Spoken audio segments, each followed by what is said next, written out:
Uh-oh. Uh-oh. Up in here.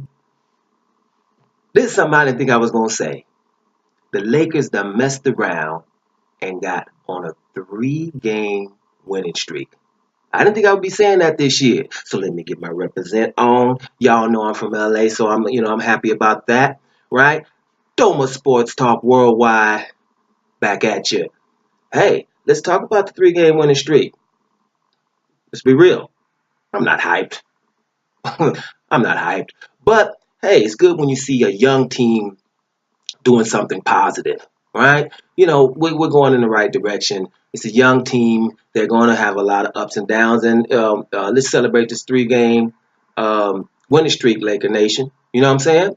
Hey, because it might not happen too much this year. We're going to go through some ups and downs. Y'all know it, mostly downs. People have to learn their way. The obvious problems are youth, but that's not a problem. Excuse me for even saying problem. But we're going with the youth movement. We got D'Angelo Russell, um, Julius Randle, Clarkson, these guys, and Ingram coming in, who I'm a little impressed with. So this is a good time. It's a good time. Let them grow, right? And they're gonna probably handle their business soon. I don't think they're gonna make the playoffs this year, but they're gonna win more than 9 games. Now, the obvious problem when people talk to me about the Lakers, because they know I'm a Laker fan. Everybody knows I'm a Laker fan. So, I get talked to them about, especially when we losing. You know how it is. Haters going to get on you.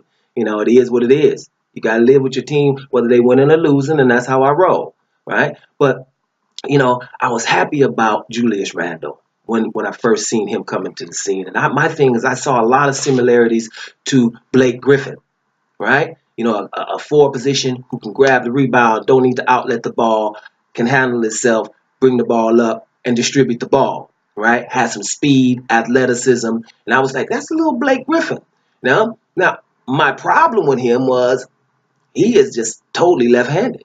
Just totally left-handed. You don't even have to go to the right side, right? So I was saying, well, first year he got hurt and he could sit on the bench, learn.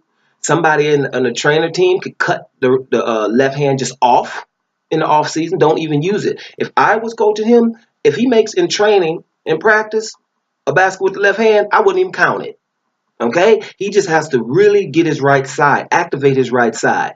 And I've noticed he is, I'm not the only one who knows about basketball. Obviously, his team knows what the deal is. This is NBA basketball. People have scouting reports. So, after 2 weeks, somebody knows what's up, what your weaknesses are, right? So you have to work on those diligently. You understand? So I see him here do something with the right hand. He made a pass the other night with the right hand, looks at it. Stop looking at your right hand. You're supposed to be able to do that. You're in the gym 6 days a week. Get it together. I do the same thing. I don't train my guys 2 or 3 times a week. And they know. Don't come in here with only one hand. Coach gonna get on you. You know what I'm saying? That's how that is. So, but Julius Randle, he's working. Julius Randle, he's working on his thing. He's working on his craft. If he can get it together, start using that right hand, because you go to the hole, you have you can even isolate this guy, from the forward position. You can isolate him just like Blake Griffin, and he can come get in the lane and distribute the ball. But when he finishes, he's going to spin move and go back to his left, right? Especially when you're in the game. I'm pretty sure in practice he'd probably try to finish with the right because it doesn't mean nothing. But when you're in stress situations, you're going to go to what your strength is, and he's still doing that. If he can get that together, he's gonna be a monster. He's gonna be a beast, right? So that's one thing the Lakers have to get together, right? I'm liking the rest of the youth. I was wondering. I was at the beginning. I was like, oh, they're gonna start Nick Young. They're gonna start Nick Young. He don't like to play D. I don't know if we want to start him. But that's go ahead, Luke. Go ahead, Luke Walton. That might not be a bad idea. He's in there. You have a little scoring punch. Um, and the thing about him right now, what surprised me, is he's playing a little defense. Old boy playing a little defense. So that's cool. So that's all right with the Lakers. Right now, with him in the starting lineup, I don't have a problem with him. You got Moskoff over there handling his business, which is, rim protector. He can finish a little bit. And, Moskoff has an underrated mid-range game. So, he's all right. He's okay. He's above mediocre center in the NBA, so that's okay. And you got Luol Deng, who is a lockdown defender. And Luol Deng found out last year in Miami. Was it in Miami? I think he was.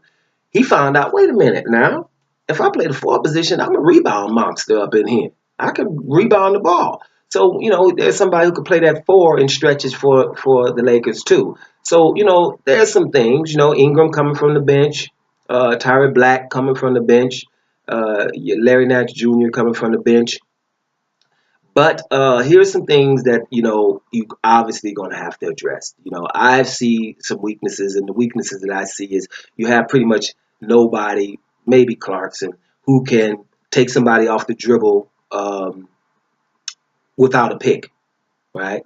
A perimeter player, like I just said, Julius Randle can do that from the four position, but a perimeter player that could take somebody off the dribble without a pick. And you need that as a team. Sometimes when it gets down to it, you can pass to him. He's going to make something happen. I think that's going to be a weakness, right? After a while, when these teams start locking down later in the season. So they're going to have to address that. And I think that they also need some spot up shooting. They need somebody just spot up and just knock down a jump shooter, Somebody who's, every night he's going to be able to spot up and shoot the basketball. I don't think we have that so much. Like I say, Nick Young is in the starting lineup, but Nick Young likes to create his shot. He likes to cross you up and then takes that jump shot. I'm just talking about somebody, boom, he's got a pick, he's open, we hit it to him, and he's going to knock down jump shooter.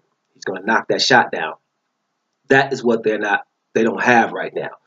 They need to address that. But hey, we're not talking about all the bad things. They got a 3-game winning streak.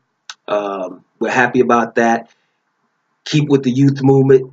I think, trade here or there, upgrade the lineup a little bit. You might be able to slip in the playoffs. It's going to be harder in the West. If it was in the East, I probably would be saying they could slip in the playoffs. It's early. Something's going to happen. These problems that I'm talking about as just a fan and a YouTube dude, that just think he knows about sport. There's people in the know that are addressing these problems, and I'm sure of it. So it's a tradition in LA. They got to get something going, and I'm pretty sure we're on the right track. I like what I'm seeing. I do see some holes, but we're on it, right? So let's celebrate that 3-game winning streak from the Lakers. Can you believe it? Word. Doma Sports Talk Worldwide coming at you. And we out.